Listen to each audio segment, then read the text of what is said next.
We have some major updates coming out of today's meeting with Russian President Vladimir Putin and U.S. President Donald Trump.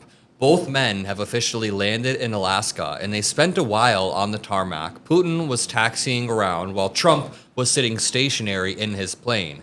Moments ago, both men got out, but you already see the power plays that are happening. Let me play for you this clip of Donald Trump exiting Air Force One, and then moments later, Putin very intentionally leaves, making Trump leave first. Let me play this clip, then I'll break down the new update of Trump's one-on-one meeting with Putin getting canceled. Make sure you drop a like on the video, and we're very close to 1.5 million subscribers, so double check to make sure you're subscribed below. Plane on the left side of your screen, Air Force One on the right. But it is a diplomatic thing, a diplomatic game of brinksmanship or gamesmanship as to who waits for who. And here's the answer. And Donald Trump. There is President Trump. Donald Trump, President Trump getting off of Air Force One right now, coming down the stairs. Anderson, over to you. The president coming down first. It has been a question of who would actually emerge from the aircraft first. As we watch this, Ambassador Bolton, you were you were there for the Helsinki summit. It was a question there too of how it would be arranged, correct? Well, who would show up first? But here, this is the United States. Donald Trump is the host. Of course, he's got to go out first to greet his guest, who is coming down the steps now.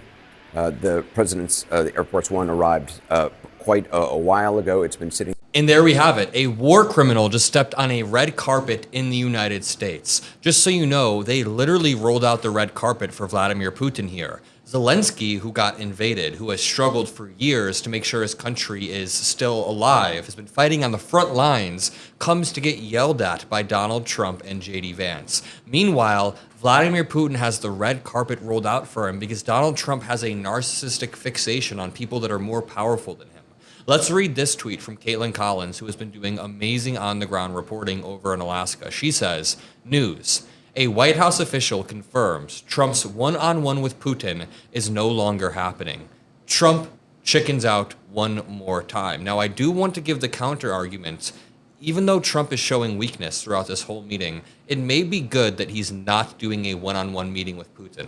Putin would take advantage of him in the worst way possible by running laps around him, manipulating him, and using his dumbass to gain intelligence. It might be good to have some sort of guardrails around Donald Trump. The people who will be joining Donald Trump for the 3-on-3 rather than the 1-on-1 will be Special Envoy Steve Witkoff and Secretary of State Marco Rubio. Marco Rubio is he's not a good dude, but he's not completely effing insane. It's not clear who will join Putin from the Russian side, but we now have more updates on the Russian envoy. We'll get there in 1 second. For the expanded bilateral meeting and working lunch that will happen after, Trump will be joined by Secretary Marco Rubio, Secretary Pete Hegseth, Secretary Scott Bessent, Secretary Howard Lutnick, Special Envoy Witkoff, and Chief of Staff Susie Wiles, per a White House official. We have more reporting from Caitlin Collins that on his way to Anchorage, Trump said this of Putin, and this is where he really plays his hand. He says, quote, "I notice he's bringing a lot of business people from Russia, and that's good. I like that because they want to do business, but they're not doing business until we get the war settled. You shouldn't even have had the meeting until the war was settled. You should not have had a meeting or even a phone call with Putin until there is a ceasefire." But Trump doesn't understand that, so he got tricked into having this meeting, which is not really an act of diplomacy. It is an act of humiliation. But when Donald Trump admits right there that Vladimir Putin is bringing a lot of business people and that makes him happy, that he likes that, it's because Putin intentionally did that. He is trying to schmooze Donald Trump and manipulate him by any means by bringing business people, using those business people to try to do a wealth transfer to Donald Trump, and then using that wealth transfer to cover up the fact that Putin wants all of Ukraine, more of Eastern Europe, and probably some minerals from Alaska. I wouldn't be surprised if this were a one-on-one meeting. It's not. But if it were a one-on-one, Trump probably would have left with like a quarter of the United States sold to Putin. So it might be a good thing, if we want to look on the bright side, that 3-on-3 are meeting rather than 1-on-1, but the meeting shouldn't have happened in the first place. Caitlin Collins then reports inside the room for the scheduled joint press conference. This is not where they're going to meet behind closed doors for the 3-on-3, but this is where the joint press conference is going to happen. You may remember that one happened in Helsinki back in 2017, I'd say. When the Helsinki meeting happened, Donald Trump took the side of Russian intelligence over US FBI intelligence as it pertains to the emails. Absolute absurdity. Here, Aaron Rupar posts Putin and Trump trying to figure out who's going to deplane first. And it's a funny meme. That is basically what they were doing. Both of their planes were sitting there on the tarmac. And it's interesting. Donald Trump kind of waddles down the steps slowly. And it seems like Putin maybe intentionally kind of runs down the steps. I might be making this up, but Putin always is about these small shows of strength. So he kind of like goes down the steps as fast as he possibly can. That's kind of unusually fast. Maybe not, but this dude is not far behind Trump in age. I think he wants to show that he has physical stamina when Trump does not. Either way, as it pertains to the meeting that is coming up within a few hours, we'll be covering it relentlessly, and Trump does not seem to have a coherent strategy beyond just hoping that Putin likes him or offering some sort of mineral deal with Ukraine, or even worse, Alaska.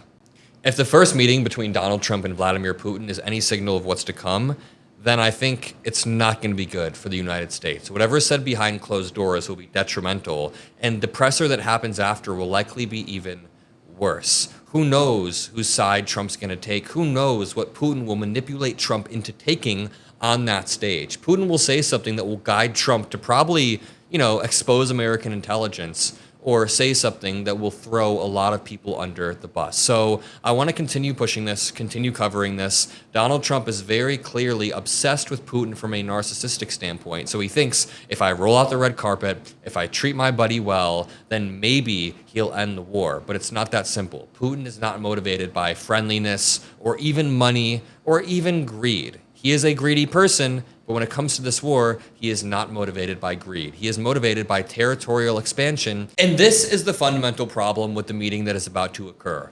One side understands the other. Only one side understands the other side. Vladimir Putin understands all of Trump's motivations. Vladimir Putin is a trained KGB agent who knows how to manipulate. He understands that Trump is motivated by ego and greed, and he's uniquely transactional. That's why he brought business leaders from his own country. Quote, I notice he's bringing a lot of business people from Russia, and that's good. I like that because they want to do business, said Trump. A disgusting quote that completely misses the point. On the other hand, Trump doesn't seem to understand Putin. Like, on a psychological level, he doesn't understand the profile that exists in Putin's head. Putin is not motivated by the same type of fame that Trump is. Putin doesn't really care about having his name in the lights. He wants Russia to have a long-lasting empire, and that means throwing men in the meat grinder, having a war that bleeds the economy and hurts his own popularity at times. He doesn't care. He just wants to win. So I just want to make sure we're spreading the truth at a time when the administration in a top-down way is spreading lies. So if you want to spread the truth, like this video, spam some blue hearts in the comments, and share it around. I'll see you all in the next one.